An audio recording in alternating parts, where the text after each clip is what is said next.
આજે કઈ જગ્યાએ આવ્યા છો, શું સમગ્ર મામલો?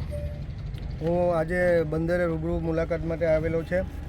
અહીંયા થોડાક દિવસો પહેલાં ગીર સોમનાથના કલેક્ટર દ્વારા જાહેરનામું બહાર પાડવામાં આવેલું હતું કે ઓવરલોડ વાહનો જે બંદરમાંથી જે રસ્તો જાય છે એમાં પુલિયા જે જર્જરિત હાલતમાં છે ને ગમે ત્યારે તૂટી શકે છે, એટલે ઓવરલોડ વાહનો અહીં હકાવવામાં ન આવે.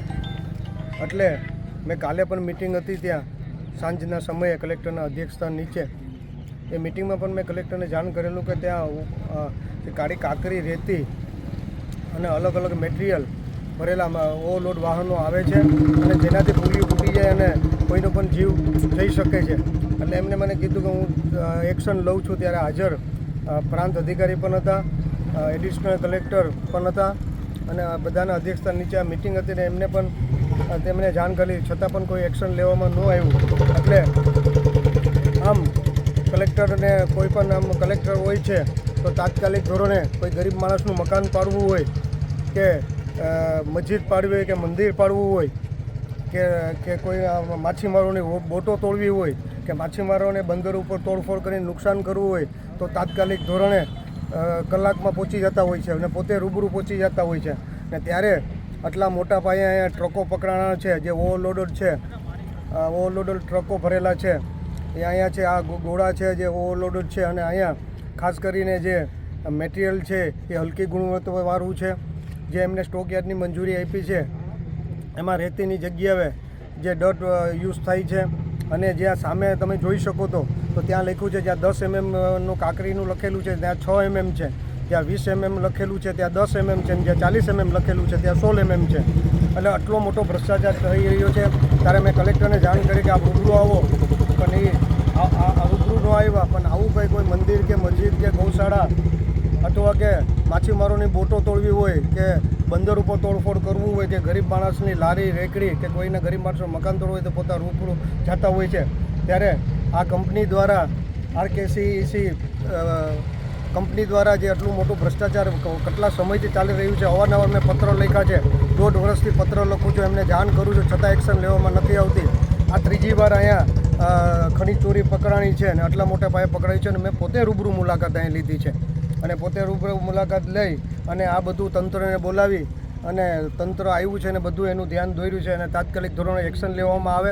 અને ખાસ કરીને આ બંદરના એરિયામાં આ ખાસ કરીને ન મૂકવામાં આવે, કારણ કે જ્યાં પ્લાન ચાલતો હોય ને પાછળ તમે જુઓ તો લોકો રહી છે, આની ધૂળ છે એ લોકોના ઘર સુધી જતી હોય. આમ માછીમારી કરતા હોય તો એની ધૂળ મચ્છી ઉપર પણ પડતી હોય છે. લોકો આ મચ્છીનું સેવન કરતા હોય છે એટલે લોકોની પણ આરોગ્ય છેડતી થાય છે. લોકો રહી નથી શકતા અને કોઈ કાયદા વિરોધી છે. મેરીટાઈમ બોર્ડવાળાને અને કલેક્ટરને પણ કીધું છે કે તાત્કાલિક ધોરણે આ સીલ કરવામાં આવે. અને આ ખાસ કરીને અધિકારી દ્વારા અને એટલે અહીંયા રાખવામાં આવ્યું છે મેરીટાઈમ બોર્ડ દ્વારા અને કલેક્ટરની નજર નીચે કે અહીંયા રાખવાના કારણે અહીંને કામ કરી અને અહીંયા કંપનીને મોટું ટ્રાન્સપોર્ટિંગ બચી શકે. પણ ખરેખર આ એવી જગ્યા રાખવું જોઈએ કે બંદરથી બહાર રાખવું જોઈએ જ્યાં લોકો ન રહેતા હોય, કોઈને નુકસાન ન થાય અને ત્યાંથી જે બનાવીને પ્રોડક્ટ અહીંયા જે કંઈ ટેટ્રાપોલ કે બ્લોક લાવવા જોઈએ. અને એમાં પણ અમે પણ ચેક કર્યું, ત્યારે અધિકારીને પૂછ્યું કે લોખંડ ક્યાં છે, તો એમને ખબર નથી કે લોખંડ ક્યાં છે. થોડીક વાર કહેતા કે સામે છે, થોડીક વાર કહેતા કે પાછળ છે અને થોડીક વાર કહેતા હતા કે ભીડિયા છે. પછી મેં એમને બતાવ્યું કે તમે આવું ભ્રષ્ટાચારી લોખંડ વાપરો છો, એટલે સંપૂર્ણ રીતે કોઈ કામમાં છે એ લોખંડ પણ વાપરવામાં નથી આવતું. અને ખાસ કરીને જે આ બ્લોક અને ટેટ્રાપોલ બને છે એમાં દરિયામાંથી સીધું ખારું પાણી મોટર મૂકી અને ખારી પાણીનો ઉપયોગ કરવામાં આવે છે, જેનાથી આ કામ પણ લોટ પાણી અને લાકડા થઈ રહ્યું છે. અને આમાં ખાસ કરીને બહુ મોટો ભ્રષ્ટાચાર થઈ રહ્યો છે. પણ તંત્ર સાથે મળેલું હોય એટલે ખોટા રિપોર્ટો આપી દે છે, પણ આ પ્રજાના રૂપિયા છે અને આ પ્રજાના રૂપિયાથી આ જેટલું કામ અંદાજી કરોડોના ખર્ચે બની રહ્યું છે અને કરોડોના ખર્ચા બની રહ્યું છે. ત્યારે પ્રજાના ટેક્સના રૂપિયાનું લોટ પાણી અને લાકડા થઈ રહ્યું છે. ત્યારે મારી ખાસ કરીને આપના માધ્યમથી કલેક્ટરને કહેવાનું છે કે જ્યારે ગરીબ માણસોના મકાન તોડતો હોય, કોઈના ગલ્લા લારી તોડતા હોય, મંદિર તોડતા હોય, ગૌશાળા તોડતા હોય, મસ્જિદ તોડતા હોય, ત્યારે તાત્કાલિક તમે જતા હોય. ત્યારે કાલે મેં તમને કીધું, પણ છતાં પણ તમે હજી પણ કોઈ રૂબરૂ આવ્યા નથી. અને આ 2 વાગ્યાની મેં જાણ કરી ત્યારે તંત્ર 3:30 વાગે આવેલું. Engineer, Gujarat maritime board, PIU. Sir, આજે શું હતો સમગ્ર મામલો? ધારાસભ્ય આવ્યા, ગેરરીતિ બતાવી, તમને પણ ઘણી રજૂઆતો કરી, શું છે સમગ્ર વિગત?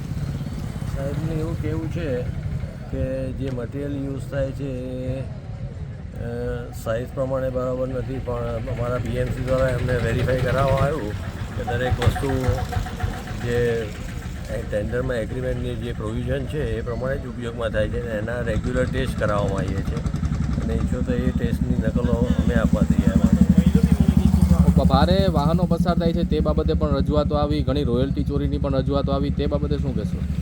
ભારે વાહનો બાબતે જાહેરનામું બહાર પાડ્યા પછી આપણે પુલનો ઉપયોગ કરતા નથી. હવે સિટીમાંથી બહારના રસ્તેથી જ એનો ઉપયોગ થાય છે.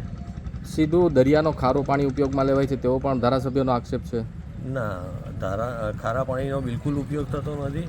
અમે મીઠા પાણીના ટેન્કર મંગાવે છે અને એના પર પિરિયોડિકલી ફ્રિકવન્સી પ્રમાણેના ટેસ્ટ કરાવીએ છીએ એ પાણીના અને એની નકલો પણ અમે અહીંયા મેન્ટેન કરીએ છીએ રેકોર્ડ. માં motor driving, safe and sure driving. Driving એ શોખ સાથે આપની મોટી જવાબદારી પણ છે. અમારા ઇન્સ્ટ્રક્ટર દ્વારા સચોટ અને સરળ માર્ગદર્શન. આપની રોજની તાલીમની માહિતી મેળવીને શું અધુરાશ છે એના ઉપર પૂરું ફોકસ કરાય છે.